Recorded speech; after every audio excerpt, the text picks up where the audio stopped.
الحمد لله رب العالمين والعاقبة للمتقين ولا عدوان إلا على الظالمين والصلاة والسلام على رسوله الكريم اما بعد۔ اللہ تبارک و تعالیٰ پر حمد و ثنا اور اس کے نبی کریم صلی اللہ علیہ وسلم پر بے شمار بے حد بے عدد درود و سلام کے بعد، محترم ناظرین، قصص القرآن کے اس سلسلہ وار پروگرام میں ہم آپ کی خدمت میں حاضر ہیں۔ السلام علیکم ورحمۃ اللہ وبرکاتہ۔ ناظرین کرام، ہماری گفتگو صاحب جنتین یعنی دو باغیچے والا اس قصے سے متعلق ہماری گفتگو جاری ہے۔ بات ہو رہی تھی کہ اللہ تبارک و تعالی نے دو ساتھیوں میں سے ایک کو ایک عظیم دو باغیچوں سے نوازا، جو کہ انگور کا باغیچہ تھا اور خوبصورت باغیچہ جس میں نہریں موجود تھیں، پانی کا چشمہ موجود تھا اور اس کے اطراف میں کھجور کے پیڑ تھے اور دیگر دوسرے پھل وغیرہ موجود تھے اس میں۔ اور اسی شخص کو اللہ نے باغیچے کے ساتھ مال سے بھی نوازا اور افراد کی تعداد بھی اس کے پاس زیادہ تھی۔ مطلب افراد کی تعداد سے اس کی اپنی اولاد، اس کے اپنے خادم، نوکر، غلام، یہ بھی اس کے پاس کیا ہے، بڑی تعداد میں تھے۔ تو اس شخص نے اپنے ساتھی سے کہا کہ اللہ تبارک و تعالیٰ نے اپنے ساتھی سے کہا کہ میں اولاد کے اعتبار سے، افراد کے اعتبار سے اور مال کے اعتبار سے تم سے زیادہ ہوں۔ ایک دن اپنے باغیچے میں داخل ہوا اور اس خوش فہمی میں مبتلا ہوا کہ یہ باغیچہ کبھی ختم ہونے والا نہیں۔ اسی وقت اس نے قیامت کا انکار بھی کیا اور کہا کہ اگر قیامت آ بھی جاتی ہے اور میری پیشی اللہ کے سامنے ہوتی ہے تو میرا انجام دنیا سے زیادہ اچھی اور بہتر حالت میں کیا ہے، مجھے آخرت میں رکھا جائے گا۔ اتنی زیادہ کیا ہے، خوش فہمی میں مبتلا۔ اس کا جو دوسرا ساتھی تھا، اس نے اسے سمجھانا چاہا، وعظ اور نصیحت کی کہ کیا تم نے اس اللہ کے ساتھ کفر اور ناشکری کی جس نے تمہیں مٹی سے بنایا، نطفے سے بنایا، پھر ٹھیک ٹھاک تمہیں دنیا میں ماں کے پیٹ سے نکالا، تم مرد بنے، تم نے اس اللہ کے ساتھ ناشکری کی؟ اور کہا اس نے کہ میرا معاملہ وہ ہے جو تمہارا معاملہ نہیں ہے، میں تمہارے جیسے ناشکری نہیں کر سکتا، بلکہ میرا پروردگار اللہ تبارک و تعالیٰ کی ذات اور اس کے ساتھ میں کسی کو کیا ہے، شریک نہیں ٹھہرا سکتا۔ مزید اور نصیحت اس نے کی اور کہا وَلَوْلَا إِذْ دَخَلْتَ جَنَّتَكَ قُلْتَ مَا شَاءَ اللَّهُ لَا قُوَّةَ إِلَّا بِاللَّهِ إِن تَرَنِي أَنَا أَقَلَّ مِنْكَ مَالًا وَوَلَدًا۔ اگر تم اپنی باغیچے میں داخل ہوتے تو اس وقت یہ کہتے کہ ما شاء اللہ لا قوت الا باللہ، کہ سب کچھ جو ہے اللہ تبارک و تعالی نے چاہا اس لیے ہے، اور کوئی قوت اور طاقت نہیں میرے پاس یہ ساری چیزیں حاصل کرنے کے لیے مگر صرف وہی جو کچھ اللہ چاہتا ہے۔ کاش کہ تم یہ بات اور یہ گفتگو اور یہ جملہ کہے ہوتے اس وقت جب تم اپنے باغیچے میں داخل ہوئے، کیونکہ دو باغیچے والے نے کیا کہا تھا، ما اظن ان تبید هذه ابدا، اپنے باغیچے کو دیکھ کر اتنا زیادہ خوش فہمی مبتلا ہوا اور کہا کہ مجھے یقین ہے کہ کبھی یہ میرا باغیچہ ختم نہیں ہوگا۔ خوش فہمی مبتلا ہو گیا، اور اس کا ساتھی اسے نصیحت کر رہا ہے کہ تم اس عظیم نعمت کو دیکھ کر خوش فہمی میں مبتلا ہونے کے بجائے اللہ تبارک و تعالیٰ کی طرف ان نعمتوں کو لوٹا دیتے، منسوب کرتے اور کہتے ما شاء اللہ لا قوت الا باللہ، جو اللہ نے چاہا وہی ہوا، سب کچھ اللہ کی طرف سے ہے، کوئی طاقت اور کوئی قوت میرے طرف سے نہیں مگر صرف وہی جو اللہ جو ہے چاہے گا۔ ان ترانی انا اقل منک مالا وولدا، تم نے مجھے مال کے اعتبار سے، اولاد کے اعتبار سے اپنے سے کم پایا، تمہیں کیا ہے، خوش فہمی میں مبتلا ہونے کے بجائے اللہ کا شکر اور تمام نعمتوں کو اللہ تبارک و تعالیٰ کی طرف کیا ہے، منسوب کرنا چاہیے تھا۔ اسی لیے اہل علم اس آیت سے اس مسئلے کا استنباط کرتے ہیں اور یہ بات ہمیں بتانا چاہتے ہیں کہ نعمت کو اگر دیکھنے کے بعد انسان کے دل کو خوشی محسوس ہو، اطمینان محسوس ہو، تو فوری طور پر یہی جملہ کہا کرے ماشاء اللہ لا قوت الا باللہ، یا لا حول ولا قوت الا باللہ بھی اگر کہنا چاہے تو کہہ سکتا ہے، جیسے کہ احادیث نبویہ سے ثابت ہے۔ ان جملوں کو کہنے سے اللہ تبارک و تعالیٰ کی طرف ان تمام نعمتوں کی نسبت ہوگی، منسوب کریں گے، کیونکہ سب کچھ اللہ تبارک و تعالیٰ کی طرف سے دیا ہوا ہے، اور یہ ایک قسم کی کیا ہے، اللہ تبارک و تعالیٰ کی شکر گزاری ہے، اور یہی کیا ہے، ایمان باللہ کا ایک اہم تقاضا ہے کہ تمام نعمتوں کو اللہ تبارک و تعالیٰ کی طرف کیا ہے منسوب کیا جائے، اپنے طرف کسی بھی چیز کو کیا ہے منسوب نہیں کرنی چاہیے۔ اسی لیے بعض روایات میں آتا ہے کہ رسول اللہ صلی اللہ علیہ وسلم نے صحابہ کرام سے کہا، کیا میں تمہیں جنت کے خزانوں میں سے ایک خزانے کے بارے میں نہ بتاؤں؟ صحابہ کرام نے کہا کہ ضرور آپ بتائیے۔ تو آپ نے کہا جنت کے خزانوں میں سے ایک خزانہ لا حول ولا قوت الا باللہ، یہ جملہ اور یہ ذکر جنت کے خزانوں میں سے ایک اہم خزانہ ہے۔ مطلب یہ کہ جو شخص اس کی پابندی کرتا ہے تو اسے کیا ہے، جنت کا خزانہ حاصل ہوتا ہے۔ لا حول ولا قوت الا باللہ مطلب یہ کہ کسی بھی کام کے کرنے کی توفیق اور کسی بھی برائی سے بچنے کی توفیق نہیں ہے، مگر صرف وہی جو اللہ تبارک و تعالی کی طرف سے توفیق حاصل ہو، اللہ کی طرف سے جو طاقت حاصل ہو ہمیں، ورنہ ہمارے ہاتھوں میں جو ہے کوئی چیز نہیں ہے، سب کچھ اللہ تبارک و تعالی کے طرف سے ہے۔ المہم مزید اور اس کے ساتھی نے کہا اپنے اس ساتھی سے جسے اللہ تبارک و تعالی نے 2 باغیچوں سے نوازا، کہا اس نے نصیحت کرتے ہوئے فَعَسَىٰ رَبِّي أَن يُؤْتِيَنِي خَيْرًا مِّن جَنَّتِكَ، میں اگرچہ اس دنیا میں تم سے مال اولاد میں کم ہوں، فَعَسَىٰ رَبِّي أَن يُؤْتِيَنِي خَيْرًا مِّن جَنَّتِكَ، تو یہ بھی امکان ہو سکتا ہے اور مجھے امید ہے کہ آخرت والے دن اللہ تبارک و تعالی تم سے زیادہ مجھے کیا ہے اچھے باغیچے سے نوازے گا۔ تمہیں اپنے باغیچے کو لے کر خوش فہمی ہے اور تم اس میں کیا ہے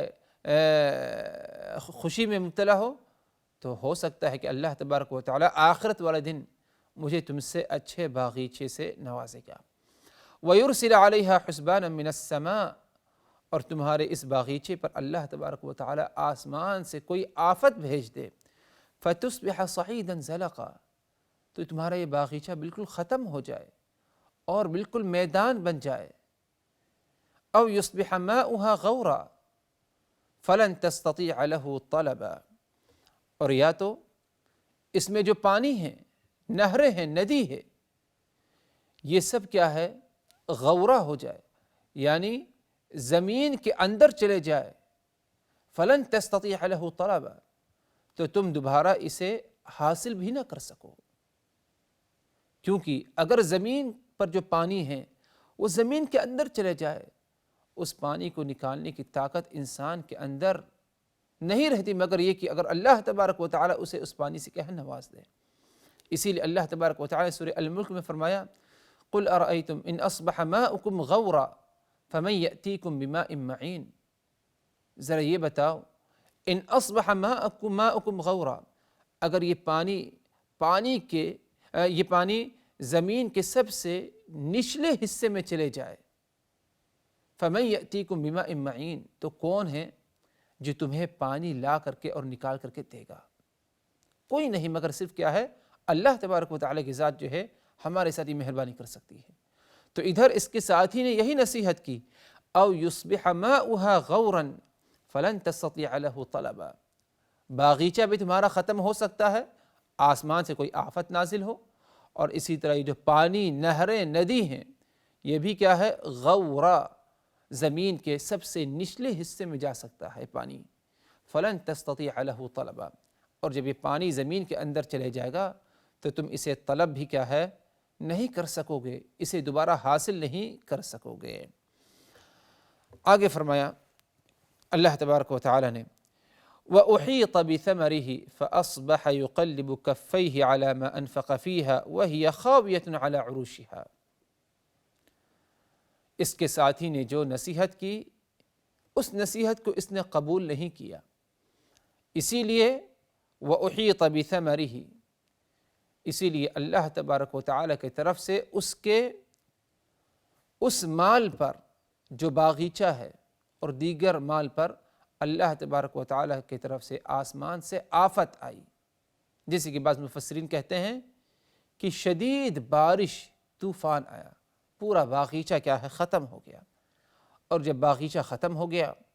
جس کے بارے میں اس نے یہ گمان کیا تھا ما اظن ان تبید هذه ابدا، کہ کبھی یہ باغیچہ ختم نہیں ہوگا، لیکن جب یہ باغیچہ ختم ہوا، آسمان سے آفت آئی،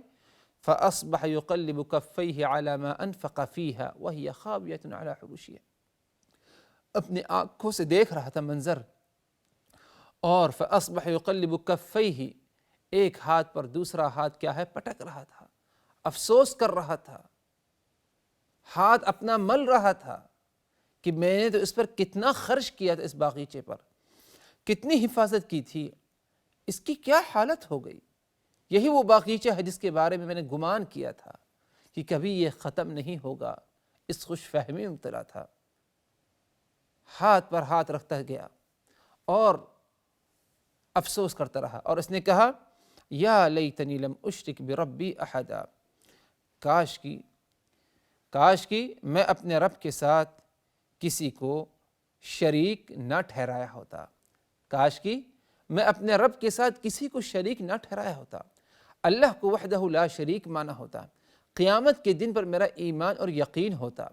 ان نعمتوں کو اللہ تبارک و تعالیٰ کی طرف منسوب کیا ہوتا، اللہ کی شکر گزاری کیا ہوتا، کاش کہ میں ایسے کیا ہوتا۔ لیکن یہ ایک ایسا وقت تھا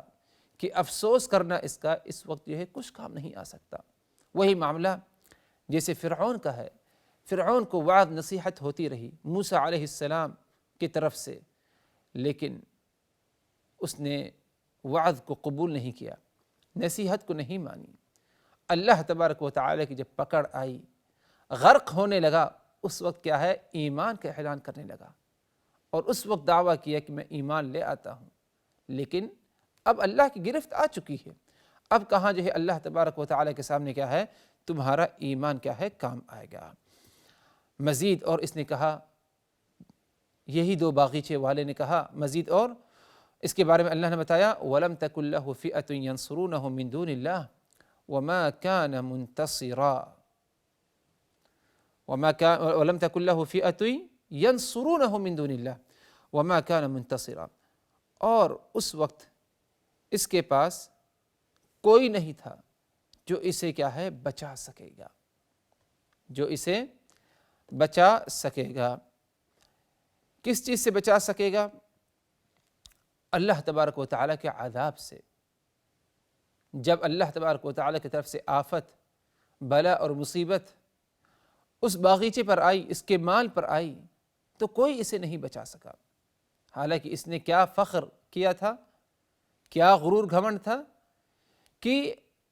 افراد کی تعداد بھی میرے پاس تم سے زیادہ ہے، اولاد ہے، خادم ہیں، غلام، نوکر، ان کی تعداد بہت ہے، میری خدمت میں لگے رہتے ہیں، اور میرا تمام کام میں جو ہے حصہ میری مدد کرتے ہیں۔ لیکن جب اللہ کے عذاب آیا، گرفت آئی، تو وما كان له فئة ينصرونه من دون اللہ، کوئی اسے اللہ تبارک و تعالیٰ کے عذاب سے کیا ہے بچانے والا نہیں تھا۔ وما كان منتصرا، اور نہ ہی کیا ہے یہ اپنے آپ کو خود کیا ہے اللہ تبارک و تعالیٰ کی طرف سے جو ہلاکت آئی اس سے کیا ہے اپنے آپ کو کیا ہے بچا سکا۔ اللہ تبارک و تعالیٰ نے مزید اور آگے فرمایا هنالك الولاية لله الحق هو خیر ثوابا وخیر عقبا، یہ ایسا معاملہ ہوتا ہے کہ ایسی حالت میں الولایۃ للہ الحق، اللہ تبارک و تعالیٰ کی طرف سے ساتھ صرف انہی لوگوں کو ملتا ہے جو اللہ تبارک و تعالیٰ کو ماننے والے تھے، اور اللہ ہی تبارک و تعالیٰ کو اپنا ولی سمجھا کرتے تھے، تمام معاملات اللہ تبارک و تعالیٰ کے حوالے کیا کرتے تھے، اپنی تمام نعمتوں کو اللہ تبارک و تعالیٰ کی طرف سے منسوب کیا کرتے تھے۔ ہوا خیر ثوابا وخیر عقبا، یہی اللہ تبارک و تعالیٰ کی ذات، اچھا ثواب دینے والی، بدلہ دینے والی اور اچھا انجام بھی کیا ہے اسی اللہ کی طرف سے کیا ہے تمہیں حاصل ہوگا۔ تو یہ قصہ رہا حضرات صاحب جنتین، جس کے بارے میں اللہ تبارک و تعالیٰ بتایا کہ دو ساتھی، ان میں سے ایک کو دو باغیچے سے نوازا کیا، جو کہ دونوں باغیچہ انگور کا تھا، اور دیگر جو ہے اور بھی صفات کا ذکر آیا ان دونوں باغیچوں سے متعلق کہ ان کے درمیان نہریں تھیں، پانی کا انتظام تھا اللہ تبارک و تعالیٰ کے حکم سے، اور اسی طرح ان کے اطراف میں کھجور کے پیڑ اور درخت تھے، اور یہ باغیچے دونوں ایسے تھے کہ پورا پھل دیا کرتے تھے، کسی قسم کی کوئی کمی نہیں ہوا کرتی تھی۔ صاحب باغیچہ اپنے باغیچے کو دیکھ کر اللہ تبارک و تعالیٰ کی شکر گزاری بجانے کے بجائے اس نے کیا ہے اللہ تبارک و تعالیٰ کی ناشکری کی اور خوش فہمی میں مبتلا ہوا، اور اس نے کہا کہ ما اظن ان تبید هذه ابدا، یہ چیز کبھی جو ہے ختم ہونے والی نہیں، ہمیشہ یہ باغیچہ رہے گا۔ قیامت کے دن کا انکار کیا۔ اس کے ساتھ ہی نے اسے وعظ اور نصیحت کی، اس نے وعظ اور نصیحت کو قبول کرنے کے بجائے اپنی برائی اور اپنے کفر پر کیا ہے ڈٹا رہا۔ اللہ تبارک و تعالیٰ کا عذاب اور اللہ تبارک و تعالیٰ کی گرفت اس پر آئی، اور اللہ تبارک و تعالیٰ کے عذاب سے نہ ہی یہ اپنے آپ کو خود بچا سکا اور نہ ہی کوئی آ کر کے اسے کیا ہے بچا سکا، بلکہ اللہ کے عذاب سے کیا ہے اس کا مال اور اس کا باغیچہ کیا ہے سب ہلاک ہو گیا۔ یہ قصہ اللہ تبارک و تعالیٰ نے ذکر کرنے کے بعد جو ہے مختصراً 2 آیتوں میں اللہ نے کیا ہے دنیا کی مثال بتائی کہ دنیا کیا چیز ہے۔ فرمایا وَاضْرِبْ لَهُمْ مَثَلَ الْحَيَاةِ الدُّنْيَا كَمَاءٍ أَنزَلْنَاهُ مِنَ السَّمَاءِ فاختلط به نبات الأرض فأصبح هشيما تذروه الرياح وكان الله على كل شيء مقتدرا المال والبنون زينة الحياة الدنيا والباقيات الصالحات خير عند ربك ثوابا وخير أملا۔ مختصراً بتا دیا جائے کہ اللہ نے فرمایا کہ دنیا کی مثال ایسے ہی ہے جس طرح کیا ہے ایک کھیتی ہو، اس پر کیا ہے اس کھیتی پر جو ہے بارش ہوتی ہے اور جو ہے اس سے پیداوار ہوتی ہے۔ جب جو ہے پیداوار ہو جائے تو کچھ پتے جو ہے اس کے کیا ہے پرانے سوکھ جاتے ہیں، یا خود جو ہے وہ کھیتی پرانی ہو جاتی ہے، ہوا آتی ہے، ہوا سے کیا ہے سارے پتے خود بخود گر جاتے ہیں۔ یہی معاملہ کیا ہے اس دنیا کے ہے، دنیا کبھی ایک حالت میں نہیں رہتی بلکہ دنیا بھی کیا ہے ختم ہو جاتی ہے، اور مال دولت زینت یہ سب کیا ہے دنیاوی زینت ہے۔ ہمیشہ باقی رہنے والی چیز الباقیات الصالحات، نیکیاں ہیں، اعمال صالحہ ہیں، یہی ہمیشہ باقی رہیں گی۔ باقی دنیاوی جتنی چیزیں ہیں سب کے سب کیا ہے ختم ہونے والی ہیں۔ اللہ تبارک و تعالی ہم سبوں کو زیادہ زیادہ نیک اعمال صالحہ کرنے کی توفیق دے اور اس کا پورا اجر و ثواب سے اللہ تبارک و تعالی نوازے۔ اسی پر ہم اکتفا کرتے ہیں محترم ناظرین۔ اقول قولی ھذا واستغفر اللہ لی ولکم من کل ذنب فاستغفروہ انہ هو الغفور الرحیم۔ والسلام علیکم ورحمۃ اللہ وبرکاتہ۔ لقد كان في قصصهم عبرة لأولي الألباب ما كان حديثا يفترى ولكن تصديق الذي بين يديه وتفصيل كل شيء وهدى ورحمة لقوم